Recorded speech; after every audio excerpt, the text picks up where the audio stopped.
దేవాది దేవునికి మహిమ కలుగునుగాక. ఈ దినము వాటర్బరీ మెమోరియల్ బాప్టిస్ట్ సంఘములో ఉజ్జీవ కూటాల్లో మొదటి రోజు. ప్రతి వారిని ప్రేమపూర్వకంగా సాయంకాలం 6:30 గంటలకు రావాలని మీ కొరకు ప్రార్థిస్తూ ఆహ్వానిస్తున్నాం. దయచేసి గమనించండి.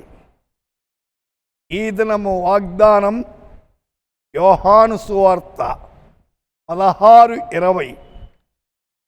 మీ దుఃఖము సంతోషమగును. Your sorrow shall be turn into joy. तुम्हारा शोक आनंद में बदल जाएगा. వీళ్ళారా గమనించండి. దుఃఖము లేనివాడు ఉన్నాడా? రకరకాల దుఃఖాలు.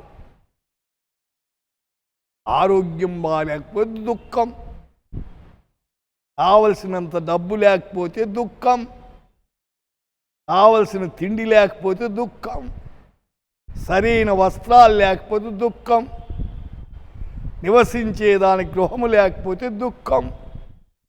ఇవన్నీ భౌతిక సంబంధమైనవి. దుఃఖము. అయితే ఇక్కడ అంటున్నాడు, మీ దుఃఖమును సంతోషముగా మారుస్తాడట. Your sorrow shall be turn into joy. ఆనందంగా మార్చబడాలంటే మన దుఃఖం ఆనందంగా మార్చబడేదానికి ప్రభువుని ఎరగాల, ఆయన మనలోనికి రావాల, మన పాప జీవితాన్ని తీసివేసుకోవాల. నువ్వు తీసేసుకోలేవు. పాపాన్ని ఒప్పుకుంటే ఆయన తీసివేస్తాడు, ఆయన రక్తంలో కడుగుతాడు. యేసు రక్తం ప్రతి పాపము నుండి మనలను కడిగి పవిత్రులుగా చేస్తుంది. అయితే సామెతల గ్రంథం 15:13లో ఒక మాట అంటాడు, సంతోష హృదయము ముఖమునకు తేటనిస్తుందట. ఎవరైతే సంతోషంగా ఉంటారో వాళ్ళు ముఖములో తేట కనిపిస్తుందట. ఏమయ్యా అంత సంతోషంగా ఉన్నావు అంటే లోపల ఏదో ఉంది.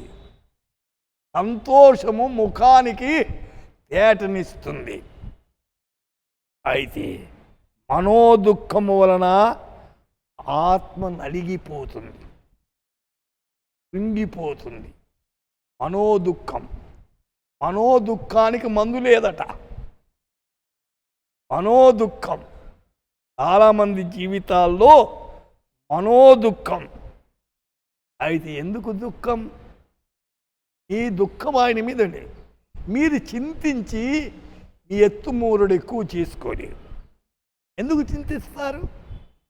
చింత చేస్తే ప్రభువు నీకున్నాడు. మీ దుఃఖమును సంతోషంగా మార్చే దేవుడు మీతో ఉన్నాడు. కాబట్టి సంతోషించాలి. ఫిలిప్పీలకు రాసిన పత్రిక 2:28 మీరు అతనంటే ఇక్కడ తిమోతిని చూచి మరలా సంతోషించు నిమిత్తము నాకున్న దుఃఖము తగ్గు నిమిత్తమును అతన్ని మరి శీఘ్రముగా పంపితిని. శీఘ్రముగా మీ దగ్గరికి పంపాను. తిమోతి పౌలు యొక్క ఆత్మీయ కుమారుడు. ఆత్మీయ సువార్త ప్రకటించి ప్రభు దగ్గర నడిపించాడు. అయితే ఇక్కడ అంటున్నాడు, మీరు అతన్ని చూచి అలా సంతోషించు నిమిత్తము నాకున్న దుఃఖము తగ్గు నిమిత్తమును అతన్ని మరి శీఘ్రముగా పంపితిని. కొంతమందిని చూసినప్పుడు దూరం అవుతుంది. సంతోషము ఆనందింపజేస్తుంది. మనము అనేకులకు ఆనందాన్ని కలుగజేసేవారిగా ఉండాలి.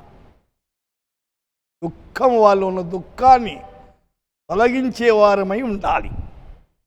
సోదరి సోదరుడా, నీ జీవితములో ఆనందింపజేసే జీవితమా, దుఃఖములో దిగజారిపోయే జీవితమా? ఆలోచించు. ప్రార్థన చేసుకుందాం. పరిశుద్ధుడా, మీకు వందనాలు, స్తోత్రము నాయన. మా శ్రోతలు ఎంతమంది దుఃఖములో ఉన్నారు, వాళ్ళ దుఃఖాన్ని సంతోషంగా మార్చండి, బలపరచండి. ఏ దుఃఖములో ఉన్నారో, ఏ సమస్యలో ఉన్నారో వాటన్నిటిలో నుండి విడుదల దయచేసి నడిపించమని యేసు నామమున ప్రార్థిస్తున్నాము తండ్రి. ఆమేన్.